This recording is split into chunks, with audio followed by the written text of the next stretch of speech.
자, 오늘 이 시간 사도행전 3장에 있는 말씀을 통하여 예수의 이름으로 걸으라 라는 제목으로 은혜를 받고자 합니다. 지난 금요일에는요 목회자 독서 모임이 있었습니다. 이번에 책으로 선정된 것은 최종상 선교사님의 바울로부터 라는 책이었습니다. 이 선교사님은요 신학교를 다니며 사도 바울에 대한 은혜를 받고 나서 선교사 되기로 헌신하였고 45년 동안 세계 87개 나라를 다니며 순회하며 복음을 증거하였습니다. 특별히 바울에 대한 연구를 통하여 많은 사람들에게 영향을 끼치다가 최근에는요 기독교 방송 CGN TV를 통하여 10부작으로 바울의 선교 여행에 대한 그 모든 순례를 직접 탐험하시며 보여주고 설명해주는 그런 프로그램을 만드셨습니다. 그리고 나서 그 다큐멘터리를 통하여 책을 쓰게 되었고 저희들이 그 책을 통하여 은혜를 받고 논의하는 시간을 갖게 되었습니다. 제가요 또 그 책을 더 깊이 이해하기 위하여 동영상으로 나와 있더라고요. 예수로 바울로부터라는 그 다큐멘터리를 보면서 은혜를 받고 있는 그 와중에 제가 지식적으로 알고 있었던 내용과 함께 그 지역을 탐방하면서 설명했던 이야기, 왜 사도 바울이 도망쳐야 될 수밖에 없는지, 그리고 어쩔 수 없이 산 쪽으로 갈 수밖에 없는 그 많은 것을 지형적으로 설명해 주는데 저에게 큰 도움이 되는 귀한 시간이었습니다. 그런데 그 다큐멘터리를 보면요 선교사님이 혼자서 그렇게 탐방하신 것이 아니라 그 순례의 길을 또 한 사람과 동행하였는데 그가 바로 탤런트 차인표 씨였습니다. 탤런트 차인표 씨가 몇 달 동안 자기의 일을 멈추고 순례를 떠나며 주님을 위하여 헌신하고 봉사했다. 그 사실 자체가 참 대단하다라는 생각을 해보게 되었습니다. 물론 예전부터 차인표 시네라 부부가 믿음이 좋다라는 것을 얘기는 들었지만 그 방송에서 주님을 위하여 봉사하는 그 모습이 참 아름답고 존경스럽게 여겨지게 되었습니다. 요즘 연예인들 보면요 자신이 기독교인이라는 사실을 잘 꺼려합니다. 예전에는요 뭐 이렇게 시상식이나 이런데 나는 예수님 자녀입니다, 나는 하나님 믿습니다, 과감하게 얘기했던 연예인들도 많은데 요즘은 방송에서 자제하라고 권고하기도 하지만 어찌되었든 요즘은 기독교인이라고 하면 오히려 손해보는 일이 많아서 그런지 연예인들이 밝히기를 꺼려하는 와중에 차인표의 용기가 참 저에게 은혜가 되었다라는 생각을 갖게 됐습니다. 그러면서 우리 차인표 씨가 예전에 간증했던 그 내용 부분을 제가 다시 한번 찾아봤는데요 1993년에 MBC 탤런트로 공채가 되었고 여러분 잘 알고 있는 사랑을 그대 품 안에 라는 정말 큰 인기 있는 프로그램의 주인공이 되었습니다. 그래서 많은 사람들에게 대중들에게 알려지기 시작하였고 또 거기 파트너였던 시네라와 결혼하면서 인고 부부의 모습을 보여주기도 합니다. 그의 얘기를 들어보면요 그가 출연했던 또 다른 드라마 불꽃이 대만에서 인기가 많아서 5년 동안 5번이나 그 팬들을 위하여 방문했다라고 말할 정도로 참 많은 사람들이 인기를 받았던 탤런트 중에 하나이기도 합니다. 그런데 그가 간증하기를 이렇게 말합니다. 자신은 어렸을부터 교회를 다녔지만 믿음의 확신은 없었다라는 거예요. 그러다 보니까 교회는 다니지만 사람들에게 전도하지도 못했고 그리고 팬미팅에 가서는 예수님을 증거하지도 못했던 것은 혹시나 내가 예수님을 자랑했다가 내 인기가 떨어질까라는 두려움 때문에 그는 그렇게 밝히지 않고 살아왔다, 그렇게 고백하고 있습니다. 그러던 2006년에 그가 예수님을 만나는 간증을 하기 시작합니다.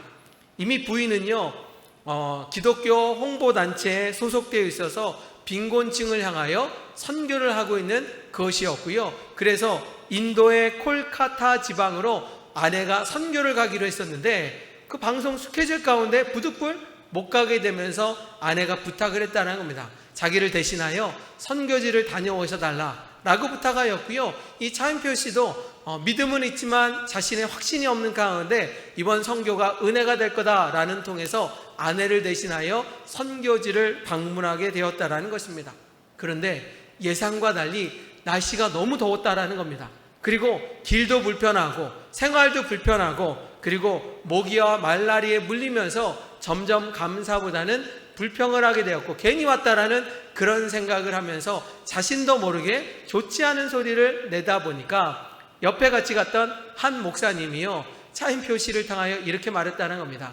차 집사님, 우리가 만나는 아이들은 세상에서 가장 가난하고 돈도 없고 부모님도 없고 가장 힘들게 사는 그런 아이들을 만나는데, 우리 집사님이요, 다른 건 하지 못할지라도 아이들을 꼭 안아주면서 당신은 사랑받기 위해 태어난 사람입니다, 이 얘기만을 꼭 해달라고 그렇게 부탁을 했다라는 것입니다. 그 순간요, 자기가 선교 왔음에도 불구하고 힘든 환경 가운데 불평하고 낙심했던 자신의 모습을 바라보며 하나님 앞에 후회하고 다시 한번 마음을 가다듬었다라는 것입니다. 막상 그 오지에 가보니까요, 정말로 말도 안 되는 그들의 환경을 보면서 마음이 안타깝고 속상한 마음 가운데, 그런데 그 어린아이들이 자기한테 막 달려온다라는 거예요. 그래서 처음에는 머뭇거리려고 하였지만 목사님의 부탁이 있어갖고 꽉 안아주었다라고 합니다. 그리고 나서 그 아이들 향하여 하나님이 너희들을 사랑한다 라고 여러 번 고백했다라는 것이, 그런데 그 순간 놀라운 일이 벌어졌다는 겁니다. 자신은 아이들을 향하여 사랑한다 라고 고백했는데 그 순간 하늘로부터 음성이 들려오기를, 차인표야, 그동안 수고했다, 그동안 외로웠지, 이제는 내가 너의 하나님이 될 것이고 너와 함께 동행할 것이다, 그런 음성을 그 자리에 들었다라는 것입니다. 그러면서 이 차인표 씨가 예수님을 만나는 체험을 통하여 그 뒤부터 이제는 혼자 믿는 신앙이 아니라 다른 사람들에게 복음을 전하고 그리고 많은 사람들에게 선한 영향력을 끼치기로 그렇게 결심하며 이곳저곳에서 복음을 증거한다라고 고백하고 있습니다. 저는요, 그 영상을 보면서 그런 은혜를 받았습니다. 아, 그렇구나, 예수님을 만나면 우리의 신앙이 달라지는구나. 내가 20년 30년 신앙생활에도 그냥 주일날만 예배드리고 형식적으로 드리면 그 은혜를 알지 못하는데, 예수님을 만나면 기분도 좋아지고 믿음도 좋아지고 그리고 열심을 다하는 그의 모습을 보면서 오늘 예배가 그런 예배가 되기를 소망하는 마음으로 말씀을 준비하였습니다. 사랑하는 성도 여러분, 오늘 맥주감사주의를 드리는 여러분들 마음 가운데 주님의 은혜가 임하기를 주님의 이름으로 축복합니다. 뿐만 아니라 오늘 성만찬을 통하여 다시 한번 예수님을 뜨겁게 만나서 이제는 누가 얘기해서가, 누가 강요해서가 아니라 내 마음 가운데 기쁨과 소망이 넘쳐서 주변 사람들에게 예수님 믿으십시오, 예수님이 소망입니다, 그런 은혜가 가득 넘치기를 주님의 이름으로 축복합니다. 저는 오늘 말씀을 준비하면서 사도행전 3장에 있는 베드로에 대한 이야기를 증거하고자 합니다. 오늘 성경에 보는 베드로는요, 우리가 알고 있는 베드로의 모습과 너무나 달라져 있습니다.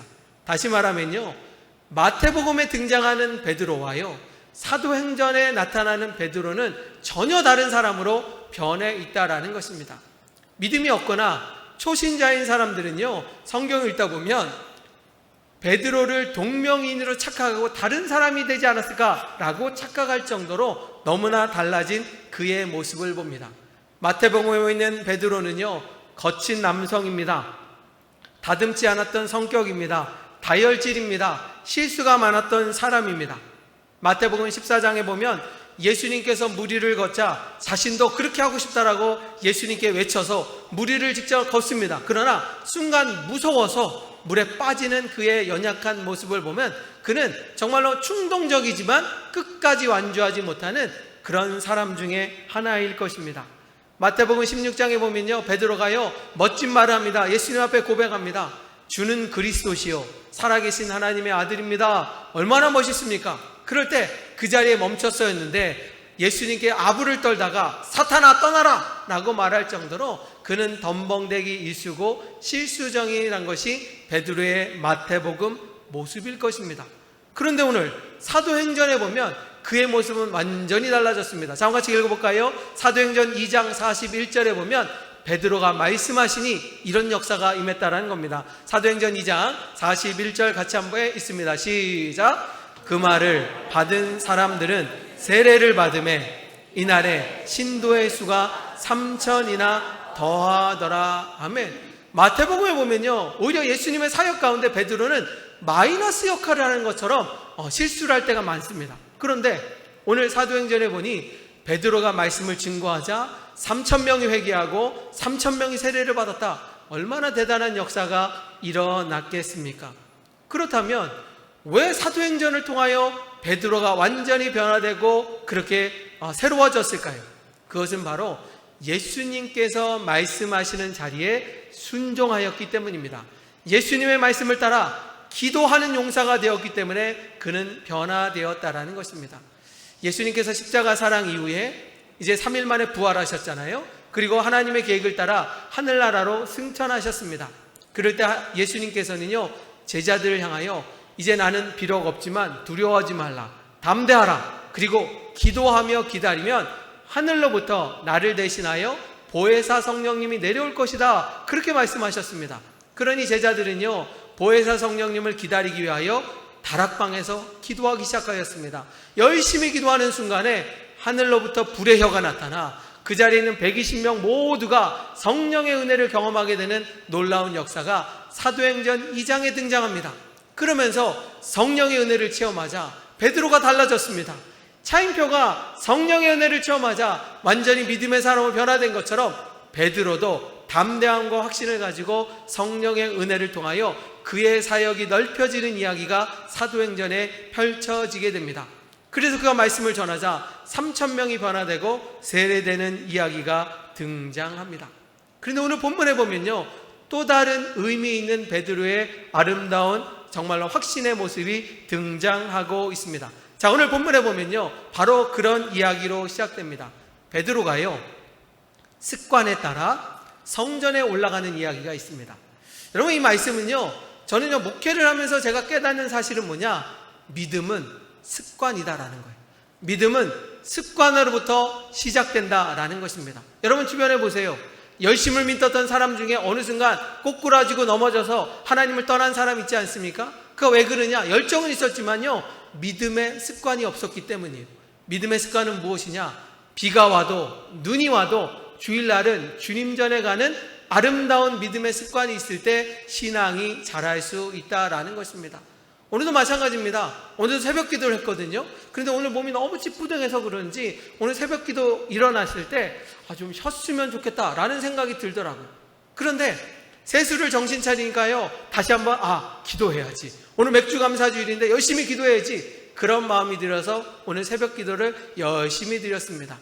우리의 믿음의 습관이 들지 않으면요, 여러 가지 상황 가운데 나의 건강 때문에 이런저런 이유 때문에 하나님과 가까워질 수 없습니다. 오늘 성경은 뭐라고 말하냐? 베드로는요, 습관에 따라 기도하러 올라갔다라는 것입니다. 그럼 베드로는요, 하루에 한 번 습관이 들어서 기도하라? 아니에요. 성경은요, 하루에 3번 기도하라고 말씀합니다.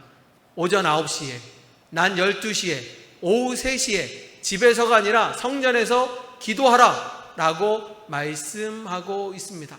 그런데요, 그것이요, 권면이라면, 선택이라면 아마 베드로도요, 머뭇거렸을 것입니다. 왜? 가장 중요한 시간이잖아요. 아침 시간이잖아요. 그런데 그것이 아니라 유대인들이라면, 하나님을 믿는 사람이면 의무적으로 하루에 3번 성전에 올라가라 라고 하니 베드로도 그 습관에 의하여 가게 되었다라는 것입니다.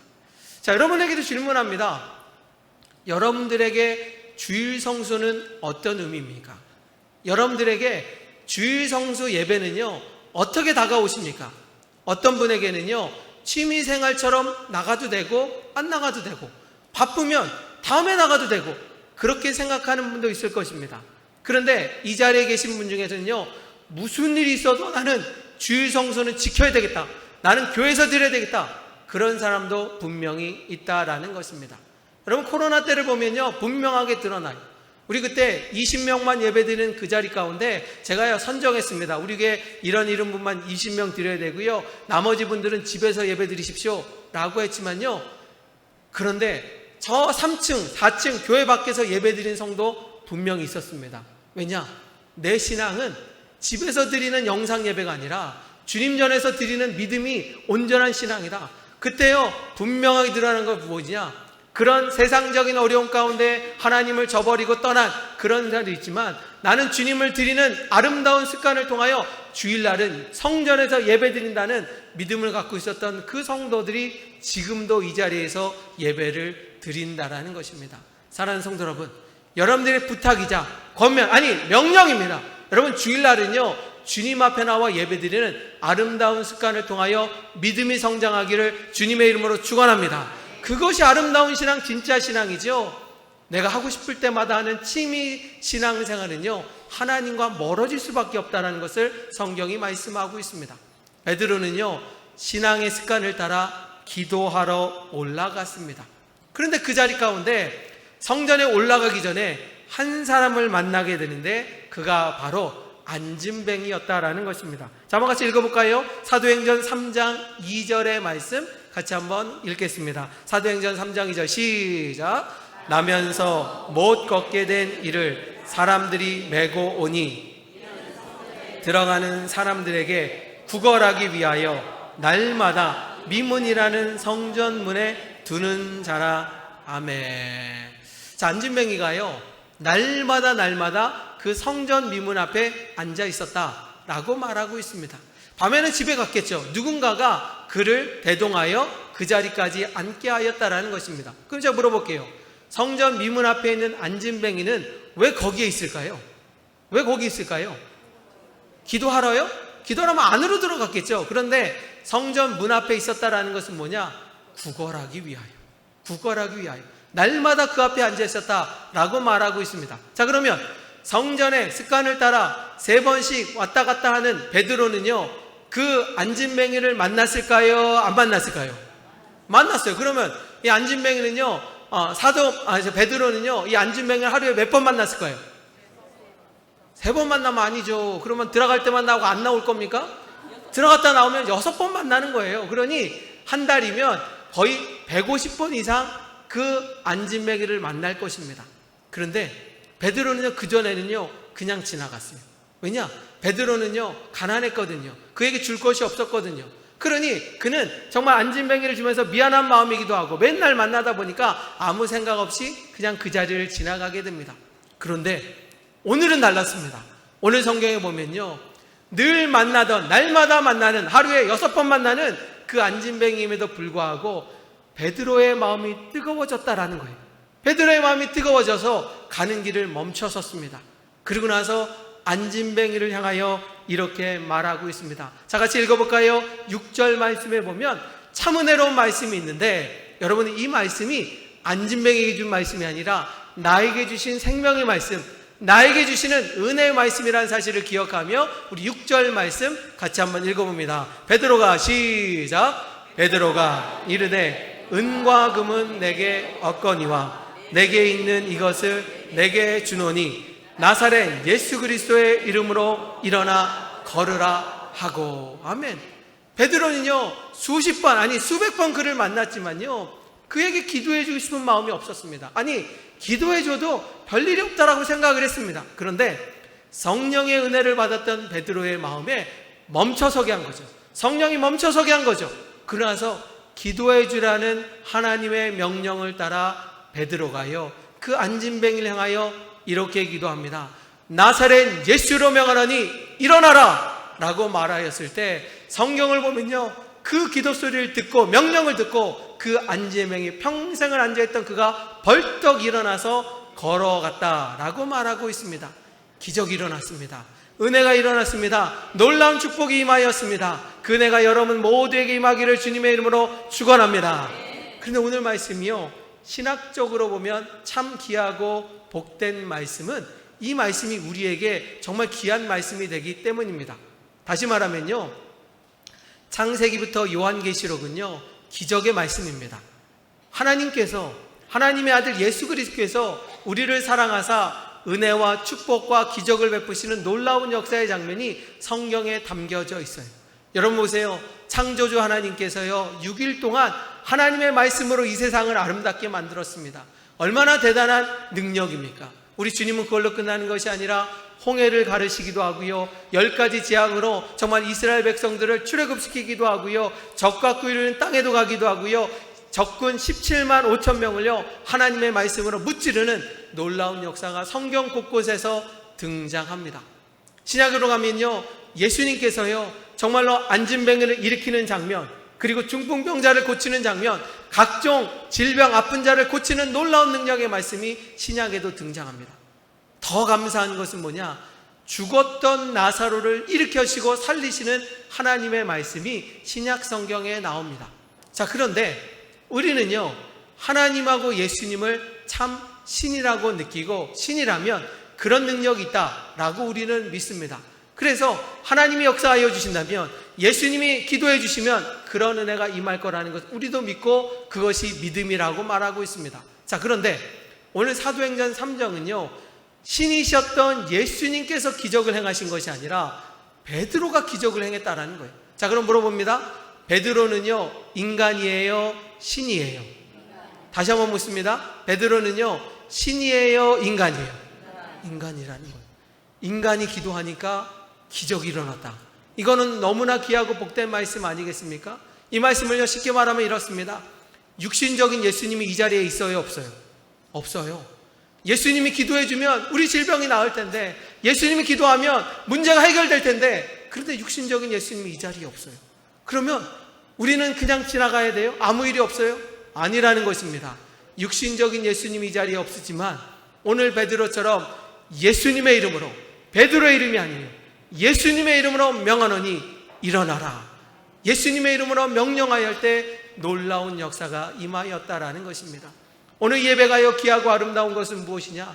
사람들이 모인 잔치입니다. 사람들이 모였습니다. 이 자리에서는 능력을 행할 사람이 없습니다. 그래서 아무 일이 없어지는 것이 아니라, 우리가 예수님의 이름으로 기도할 때, 우리가 예수님의 능력을 믿고 주님을 바라보고 원할 때 하나님께서 역사하시는 은혜가 임한다라는 것입니다.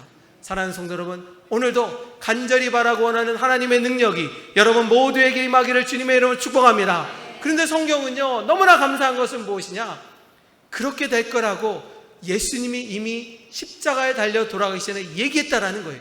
요한복음 14장에 보면 예수님께서 부활 승천하고 나면 기적의 역사가, 아무런 역사가 일어나는 것이 아니라 똑같이 일어날 것이다. 자, 같이 읽어볼까요? 요한복음 14장 12절에 보면 그런 은혜가 지금까지도 지속된다고 말씀하십니다. 같이 읽습니다. 시작. 내가 진실로 진실로 너희에게 이르노니 내가 하는 일을 그도 할 것이요 또한 그보다 큰 일도 하리니 이는 내가 아버지께로 감이라. 자, 본문 다시 볼게요. 다시 한번 보여주세요. 방송실. 내가 진실로 진실로 말하노니, 나를 믿는 자는, 예수님을 믿는 자는 내가 하는 일을 그도 할 것이다. 예수님의 이름을 증거하고 기도하는 자에게, 지금으로 말하면 목회자들을 통하여, 선지자들을 통하여 예수님의 이름을 증거하고 기도할 때마다 역사가 일어난다 라고 말하고 있습니다. 그 역사가 베드로를 통하여 일어나지 않습니까? 베드로가 무슨 능력이 있어요? 아까 얘기했잖아요. 마태복음에 있는 베드로는요, 다혈질이에요, 실수예요. 그리고 정말로 예수님 사역에 플러스보다도 마이너스 짓을 더 많이 했습니다. 그랬던 그가요, 예수님의 이름으로 성령의 능력으로 기도하니 그 자리에 기적이 일어났다라는 것입니다.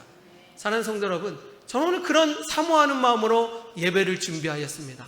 여러분들 오늘 나올 때는 가지가지 문제가 있잖아요. 경제적인 어려움, 건강의 어려움, 이런저런 어려움 다 주님 앞에 맡긴다면 하나님이 도와주실 것입니다. 하나님이 역사하실 것입니다.